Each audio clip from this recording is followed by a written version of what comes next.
Greetings, I'm Jonathan McNair. Over the last 50 years, our world has changed dramatically. As a pastor and student of the Bible, I've been alarmed at the downhill slide of our morals and values. We've turned our backs on God in so many ways. But as a father, I'm especially worried. I've raised 5 children into adulthood, navigating the challenges that we all face as parents. But those challenges are only getting harder, the obstacles larger. How do today's parents raise children who believe in God, who believe that the world around us was actually created instead of evolving from nothing?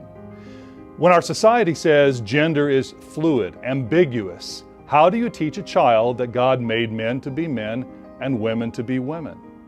And while you and I may believe in what God teaches through His Word, that marriage is a covenant between a man and a woman for life, all the signals of society tell our children it could be a man with a man or a woman with a woman. Our society promotes sex as a hookup, nothing special, nothing sacred. How do we convince the next generation that sex is a wonderful and special part of a committed and loyal love between a husband and wife, when all their favorite shows on Netflix treat sex as part of a first date? How do we teach the value of life when the pressure of a corrupt society declares that there is nothing wrong with killing our own flesh and blood while it's growing in our womb? In so many ways, our children are faced with a tidal wave of ideas and philosophies and values that are wrong, as we're trying to teach them what's right. How do we raise good kids, moral kids, yes, godly kids, in a world of danger, temptation, and confusion? I don't have all the answers, but the Bible does. That may sound like a bit of a stretch, but it's true. You see, God's Word is a timeless instruction manual. It has principles and guidelines, even laws that are meaningful for today's parents. It may be an old book, but the words speak to our strange, violent, and confusing new world. Stay with us as we embark on a journey to discover how to raise good kids in a bad world.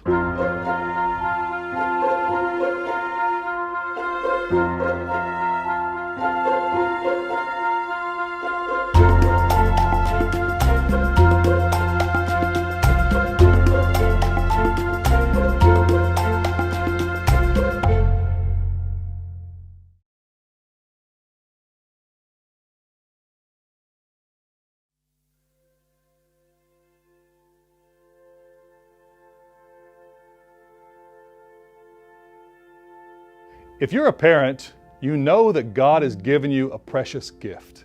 He's given you a new life to cherish, to nurture, to care for, and to protect. That's a big challenge. Ours is a world filled with dangers. We see many of these obvious dangers, and we're determined to guide our children around or away from them. But we can miss more subtle, more corrosive threats until it's too late. Before we realize it, our children have absorbed ways of thinking that are very different from what we intended, and we may have no idea how it happened. The way we fulfill our role as parents, as good parents, raising good kids, is made even more significant by the fact that we bear a responsibility toward God Himself for how well we do our job.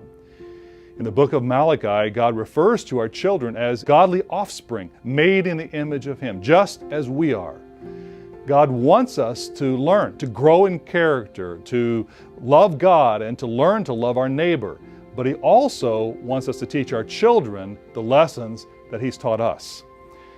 Centuries ago, when the children of Israel left Egypt, God commanded them to never forget the miracles they had seen and the lessons they had learned.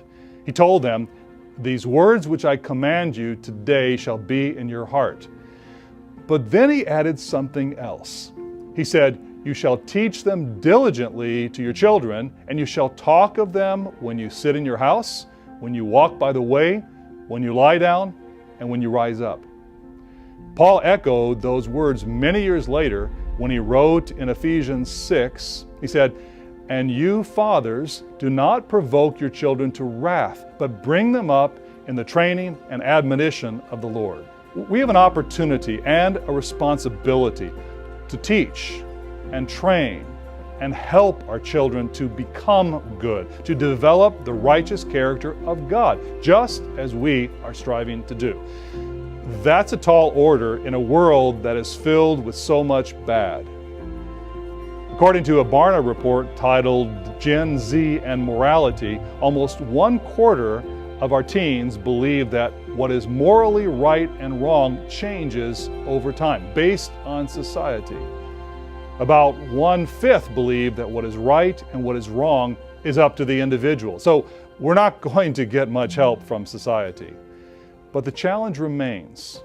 How do we fulfill this instruction from God to bring our children up in the training and admonition of the Lord in a world that's filled with confusion about right and wrong? This challenge is where we begin. Part 1 of this series will focus on the first fundamental key to raising good kids in a bad world, training the heart. From the moment we gaze into the eyes of our little baby boy or girl, they have our heart. To hold this little baby in our arms, this little person who has come from the love between you and your wife or husband, and you're yearning to build a family, it's overwhelming. It's unforgettable. I'll never forget the first night I held my first newborn son. I'd never felt anything like it. It was like my heart would just burst with emotion. God made us to feel that emotion. That emotion is part of the human spirit that God has breathed into us, that comprehends, that understands, and that can also be molded to reflect an attitude or heart of love and outgoing concern toward others. As God works with us, His desire is to shape our heart, our spiritual core. This is what Christ was expressing when He taught the parable of the Good Samaritan in Luke 10. He said, "You shall love the Lord your God with all your heart, with all your soul, and with all your strength, and with all your mind, and your neighbor as yourself." Christ was helping His listeners understand the mind of God, and we long to do the same with our children. As we teach them to share their toys, to eat their food without throwing it across the room, to avoid touching a hot stove, all the do's and don'ts, we're certainly training them. But if all we do is create a longer and longer list in their minds of what to do and not do, we're simply training them to perform, to do the right thing on command. And if our major goal is quick and efficient compliance with every command, we're treating our children like robots, not our child. And while we may think we've been model parents to our children, teaching them to do all the right things, we're confused and shocked when they act angry and resentful as a teenager. Yet in the back of our mind, there is this nagging reminder of Paul's warning about provoking our children to wrath, but we don't know how we got here. No, we want more for our children. As our little baby becomes a toddler and then a child, our goal is not only to work with their hands, but their heart. Isn't this what the Proverbs tell us? King Solomon said to his son, "My son, do not forget my law, but let your heart keep my commands." Rehearse the do's and don'ts, but don't neglect the heart. In Proverbs chapter 4 and verse 23, this wise king wrote, "Keep your heart with all diligence, for out of it spring the issues of life." The patterns of life, the values that are held dear, these are matters of the heart. So the emotions that bind our heart to our children as a little baby need to strengthen into patience and forbearance and determination to teach the hand to know the right thing to do and the heart to be willing to do it. This is a humbling challenge. How do we begin? Well, a moment ago, I said that part of what we do with our little bundle of joy is teach them specifics of how to be good kids. Don't throw your food. Share your toys. Don't touch the hot stove. Make no mistake, we need to teach them these do's and don'ts. They need clear guidance on right and wrong. Now, I understand that some parents may not agree with this statement. Some parents believe that the best training for children is no training at all. Just let them do whatever they want. This idea goes back in history at least as far as the 1700s and philosophers like Jean-Jacques Rousseau. Rousseau was an influential Swiss humanist philosopher known as the father of modern early childhood education. Rousseau promoted the idea of a child-centered education in which a child was encouraged to draw their own conclusions about everything they experienced. In Rousseau's thinking, every child has innate natural goodness that's spoiled by an authority figure with preconceived notions of right and wrong, good or bad. The reality is that allowing children no guidance in right and wrong does not somehow magically produce a grown-up that cares about his or her neighbor or God. As the prophet Jeremiah wrote, "The heart is deceitful above all things and desperately wicked." God, as our Creator, knows our inclination toward pleasing and protecting ourselves, and our children are no different. That's why training in what is right and wrong, good and bad, is important for our children. And that's why Proverbs 22 and verse 6 makes a lot of sense. We read, "Train up a child in the way that he should go, and when he is old, he will not depart from it." According to the Scriptures, then, I, as a parent, am responsible to clearly articulate and insist on right behavior, not waiting for a child to somehow magically and intuitively discover it on their own. I am, and you are, in a role that requires us to exert pressure on our child to behave properly, whether they understand the reason for that proper behavior or not. As a parent, we're responsible to define right behavior, whether they understand why it is right behavior or not. This is important, and here's why. For adults, understanding generally comes before action. But for children, actions precede understanding. See, a child has limited experience. A child has a perspective that only includes a very small space around them. The ability to think about the big picture, the grasp of cause and effect, this is a realm of thinking and understanding that is only just beginning to form in the mind of a little child. So you and I can begin to train our children to act morally long before they're able to think morally. When we tell our little Billy not to take his brother Johnny's toy car as they play in the sandbox, Billy doesn't realize he's being trained morally. He just knows he has to give the car back. Billy doesn't know that he's being taught the 8th commandment. He just knows that Mommy will scold him when he grabs Johnny's toy car and will make him give it back. And Billy has no idea that his heart is being trained to love his neighbor even as his hand is being taught not to steal. But it is. Understand, that external pressure that we put on our children and training them to do right things and not do wrong things is not just to show off how well we can train our kids. Our ultimate goal is to inspire their heart and mind to think with that golden moral code of the Bible, to love our neighbor as ourselves. So as we train our children in the do's and don'ts, we're working with their heart, their moral clarity, as well as their hands. And this then leads to other benefits. In Galatians 5, Paul describes 9 fundamental elements of good moral behavior.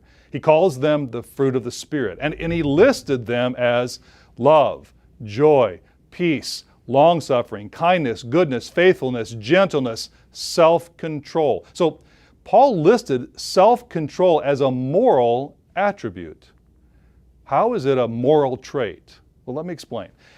As we begin to work with our child from a very young age, we're helping them to develop self-control.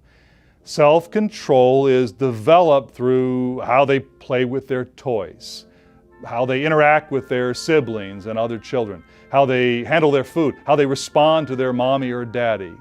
Instead of allowing them to act and respond however they're driven by their emotions, we teach them to direct their behavior. We define and require politeness. We explain and require patience, even just a little bit of child-sized patience. We don't ignore defiance or accept a demanding attitude. These are all moral behaviors because they have to do with how they treat other people. But as they're practicing a right response, learning to have a heart of outgoing concern for others, they are simultaneously learning to exercise control over their actions, or self-control. And as they learn self-control, not only do they learn to get along better with other children, they also learn to focus, to concentrate, to sit still, to listen. In other words, we're also strengthening their intellectual development. This is a critical point in child rearing. We all know someone who's determined that their baby is going to be the smartest baby in the world. They drill them with alphabet flashcards when they're barely speaking. They play Mozart to put them to sleep. And they hire a Japanese language tutor while their little one is still toddling. In other words, they place a lot of emphasis on intellectual stimulation as the path to success for their super baby. And they ignore moral virtues, thinking that, well, those will come much later when a child can understand the why of right and wrong. In reality, teaching moral principles like self-control actually enhances our child's ability to learn and understand intellectually. And the benefit of learning the moral virtue of self-control doesn't end there. The self-control needed to sit still, to think, and to be courteous and respectful toward others is the same self-control that helps our son or daughter navigate through life in more serious matters, like how to deal with peer pressure, technology addiction, harmful substances like cigarettes or marijuana or vaping, or even sexual temptation.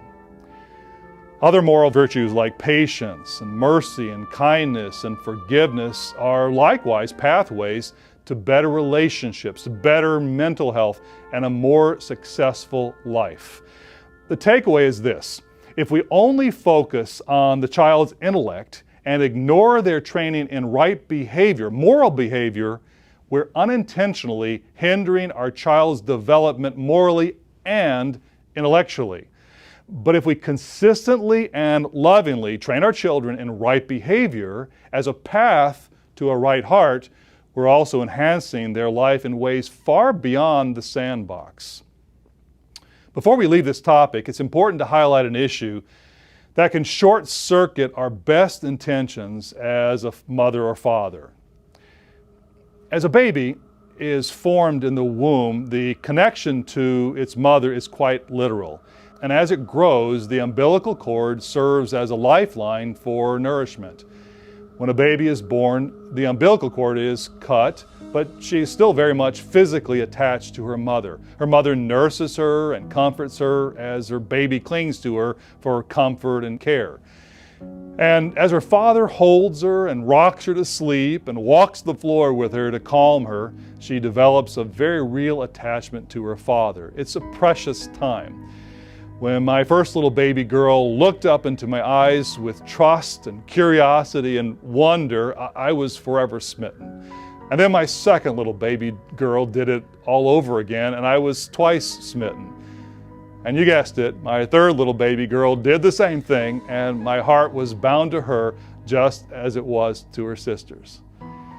Developmental psychologists have a name for this phenomena. They call it an attachment relationship. In other words, God designed a two-way relationship of emotional and even psychological closeness to grow between a mother or father and their little baby. That attachment is then nurtured and deepened as the infant grows, knowing that he or she can trust and count on mommy or daddy to catch them when they fall, to feed them when they're hungry, or play with them, cuddle them, and clean and comfort them. This attachment between child and parent is what provides the context or the backdrop for successful child rearing.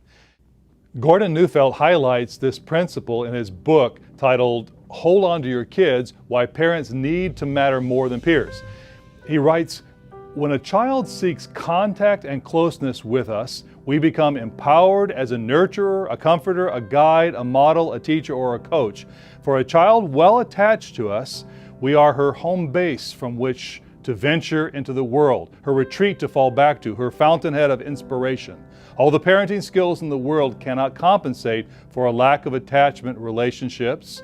All the love in the world cannot get through without the psychological umbilical cord created by the child's attachment. In other words, we have a profound opportunity to influence our children when they're very young because we are the ones that matter most to our kids. God designed it that way. He built it right into the human spirit that He gives us and our little baby. When we read King Solomon's words in Proverbs 4, "When I was my father's son, tender and the only one in the sight of my mother," we can feel the bond between child and parent. That bond is right and good. But here's the problem. Today, there is a full-scale assault on that parent-child attachment. As Gordon Neufeld describes in his book, children are driven to be more peer-oriented and less parent-oriented at an earlier and earlier age. Here's an example of what I mean. In 2018, approximately 64.2% of boys and 63.8% of girls in the United States between the ages of 3 and 5 spend their day in pre-primary school programs, disconnected from their parents, day by day being oriented toward their peers, other 3, 4, and 5-year-olds, not their parents. UNICEF pegs the total number of children in pre-primary programs in the United States even higher, at about 70%. Additionally, they established the goal of having all children in the world spending their days in pre-primary education by 2030. They have an interactive map that shows how many children in each country in the world are attending these daycare-type programs with the belief that this is the way to advance children's education. What they ignore is that severing a child's parent orientation and bringing them into an environment where the most powerful force on their values and thinking is their peers is ultimately the most disorienting thing that they could do. Peers do not provide the unconditional love and willingness to sacrifice that parents do. Peers do not provide the wisdom and experience that parents do. And peers do not provide the stable emotional anchor that parents provide. And understand, just as you cannot face north and south at the same time, a child cannot be parent-oriented and peer-oriented simultaneously. One will take precedence. Now, am I saying that parents are to be hovering helicopters controlling their child's every move and every thought until they're 18 or 19 years old? Of course not. But if we abdicate our role as the most important influence in our children's life by willingly offering them up to the influence of their peers, then we shouldn't be surprised when their behavior gradually looks less and less like the values that we hold dear. And we should not be surprised when we wake up one day to see a teenage son or daughter with a heart that is bitter, angry, and cold. Training the hand, winning the heart, and nurturing the lifeline with our children. These are key to raising good kids in a bad world. In the next segment, I'll give some practical advice to put these keys into action.